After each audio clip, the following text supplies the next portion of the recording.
Good day. I am so happy to be here today to have an interview with Edward Segal. Edward is the author of Crisis Ahead and a crisis management expert. And as you all know, we are in a crisis right now, which was even heightened further today when we found out that top military leaders, including the chief of Edward, what is it? The commander, The Joint Chiefs of Staff. the head of the Joint Chiefs of Staff and the other members of the Joint Chiefs of Staff have been exposed to coronavirus. So, Edward, why don't you lead us off here and talk about what you know about what they've said already, and have they handled this crisis from a PR perspective in a good manner? Overall, the U.S. government gets a big fat F for the way they planned for it, responded to it, and managed the crisis. Some organizations and some people in the government, frankly, I think are just innocent bystanders of the reckless way the national government has tried to deal with this crisis. What happened today is very sad with top members of our military establishment, many of whom have been diagnosed with COVID-19 and are now in quarantine. It is hitting every branch of our government. The only people I don't think have tested positive yet are members of the U.S. Supreme Court. But we know that members of the Senate, members of the House of Representatives, the executive branch, and now the military are now victims of this continuing pandemic. And it is, to some extent, this is a self-inflicted crisis. We saw the disease coming weeks and months before it hit our shores. There was a lot of things we could have done better and differently and faster. And for a lot of different reasons, we did not do it. And now we're all paying the price. We're not even to the point where we can play catch up. We're just trying to survive. And that's never in a good place when you're trying to fight a national public health emergency like this. Well, one of the things that I thought was at least slightly more positive from, I'm going to call it what we're calling the infodemic, more positive about what the military's announcement was, is at least they acknowledged that the top military leaders are quarantining. That is quite different than obviously what we've seen even as of late yesterday, where the president is back in the White House. However, ripping off your mask cannot be considered a qualification as a quarantining step. This government is sending the wrong messages. Depending upon who you're talking to or who you are hearing from, we are either having a crisis or we're rounding the curve. That we should be afraid, very afraid, or don't be afraid at all. We're going to have a vaccine any day now, any week. No, we're not going to have one until maybe next year. We are getting confusing, often contradictory messages from almost every branch of our government. And the American people are increasingly concerned, confused, and they don't know who to trust and who not to believe. And we're seeing that reflected in some of the latest polling numbers about the presidential race, where President Trump's numbers are continue to go down and down and down. And former Vice President Biden, his numbers are going up and up and up. And it's all the difference in the world from what these two national leaders are saying. And it's obvious that the American people, who they believe and who they prefer to follow. And as a leadership coach myself, you know, I'm a little bit challenged right now when I talk about the characteristics of a great leader, and I don't see the President of the United States exhibiting any of those characteristics, such as selflessness, empathy, collaboration. What should I say to my clients as they are dealing with this crisis and the crisis that they're experiencing in their own companies? What recommendations do you have that I feel like the recommendations we would make would just fly in the face of what leadership is doing today. Well, on one level, President Trump is a great anti-role model. Whatever he is saying and doing, do the opposite. And go to trusted sources such as Anthony Fauci, the NIH, people who know what they're talking about, healthcare officials.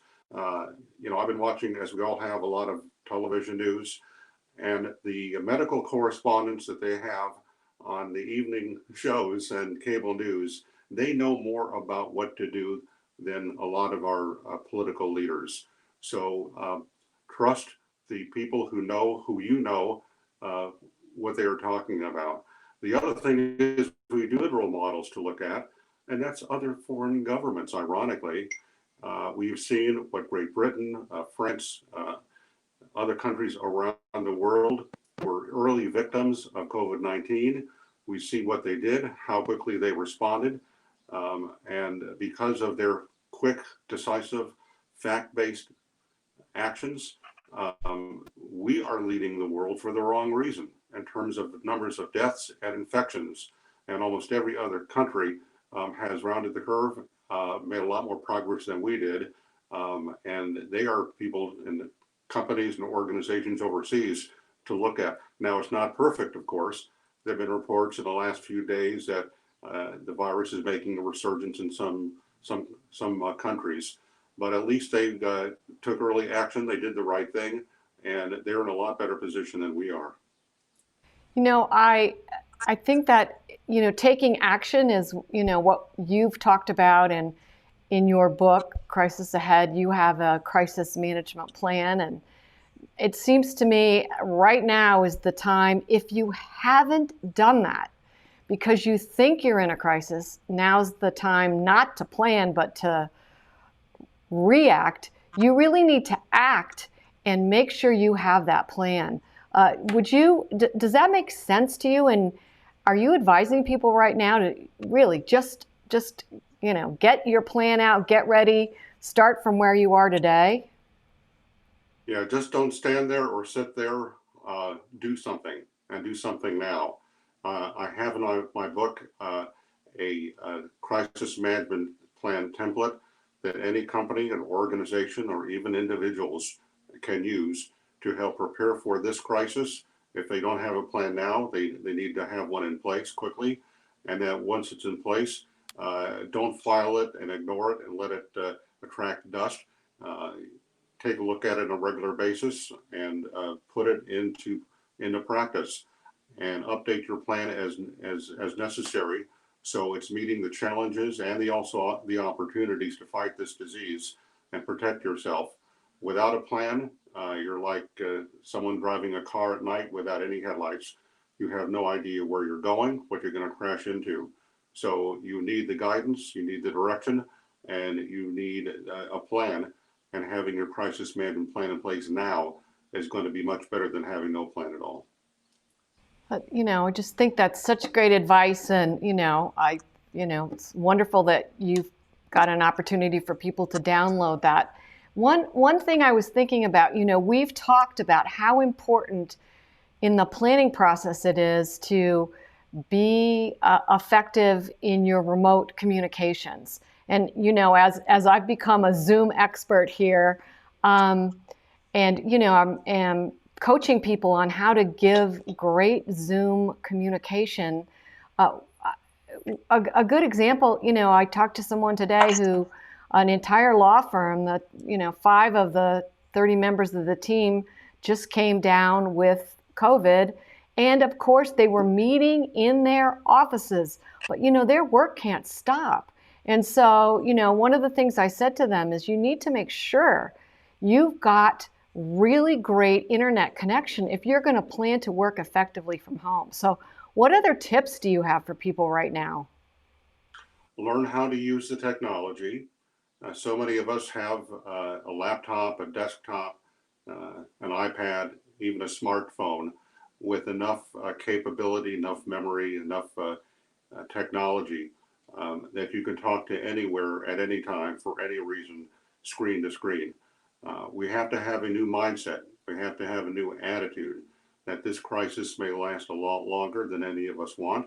And we have to start getting used to speaking to people, not person to person, but screen to screen. And you have to be familiar with your technology, the best way to present yourself. And you do such an excellent job in your YouTube tutorials on how to do Zoom the right way. Some of the things are obvious that people say, well, duh, I could have figured that out. Like, look at the camera, don't look at the screen when you're having a conversation, because that's still a way to have eye contact Right. with some. And some things that you cover very well in your sessions that people might not think about, like have a backup power supply, make sure your batteries are charged before you get started, sign on about a half hour before your session to make sure the technology works, the lighting is well positioned for you. And the last, you don't want to go on camera and then figure out, well, I got to do my hair, or I got something in my teeth, I should have thought of that, or whatever it is. Take care of all of that before you sign on to do a Zoom session or using any other video platform. It's common sense. You do a great job going over this list in your sessions, and I urge everyone to spend the time, look at your sessions, because the more prepared you are for a Zoom session, the better the look, to make sure your technology is in place. That's going to help ensure that you're looking good and sounding good on these Zoom sessions.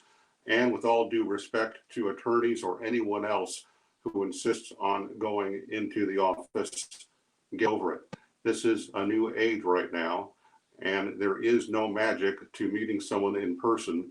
You could do the same thing by Zoom or any other platform. And frankly, it's a lot safer for you and your colleagues, for members of the public, to protect yourself and do yourself a favor, protect your health and protect the health of others. Don't go out. If you have to, wear a mask, practice social distancing, wash your hands, and have Zoom meetings and not in-person meetings. You know, I really appreciate that you say that, because, you know, I know we have health experts sharing that information, but I think it's important that communication experts share it as well. We can adapt. We can figure out how to communicate. And, you know, there are experts like myself ready to help people get better at doing it. But it is your responsibility right now to act appropriately. And, you know, we're here to help. I mean, you're here to help people with their crisis plan. I'm here to help them communicate more effectively in this online medium. And, you know, reach out to us. We're ready to help you. And, you know, if I were the military right now, Edward, I'd be calling you.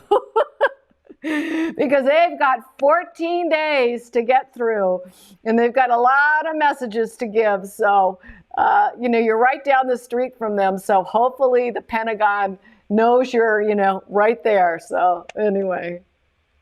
Well, you know, they say that necessity is the mother of invention. But in this pandemic, necessity is the mother of learning. And we have to learn to adjust, to learn how to use the technology, and to learn the best, most appropriate ways to protect ourselves, our families, our friends, and our colleagues. Put your ego aside. There's no magic to meeting someone. You could do it online, have a phone call with them. And don't assume this crisis is going to end anytime soon. We don't even know when we're going to have a vaccine. We don't know how many doses that we're going to need. We don't know if we're going to need a booster shot. We don't know how long it's going to take to distribute a vaccine and make sure everyone is appropriately protected. There are so many things that we do not know in this crisis. And it's just a very safe, sound thing to do to protect yourself. Practice what the scientists and the doctors and the other healthcare professionals are preaching. They know what they're talking about. And frankly, the last person I would want to take advice from is a politician, unless they're repeating or quoting Dr. Anthony Fauci. Right. Listen to the experts and do it right now. The sooner you protect yourself, the sooner we all protect ourselves. That'll be a huge step to trying to put this disaster behind us sooner rather than later. So well spoken. And, you know, one of the things I thought was really important that you talked about was learning. And there are many ways to learn today about, you know, how to communicate, how to move forward in a crisis, from your book to my YouTubes and, you know, the technology we're using today. You know, this is a learning curve, and I'm using a technology called Ecamm Live that just created a new interview feature. And, you know, it allows to have high-end interviews, and you can have the kind of overlays that you see with broadcasters. And so I think what I just want to share with people is keep learning. Just take 10, 15 minutes a day, watch a few people, see how they're communicating. If you're a leader, you know, model good communication skills today. So, Well said. You got all my right. vote. Good. Thank you, Edward. All right. Well, great to have you here today. And again, I appreciate so much what you're doing to try to help people manage this really tough crisis. And as you've said before, this isn't the last one. There are crises ahead, and we will get through it. But, you know, again, having resources available is really important for you and for your businesses. Thanks, Edward. Yes. You're welcome. Good to be with you. And people can learn more about my book at publicrelations.com. That's publicrelations.com. Great. Bye. Bye.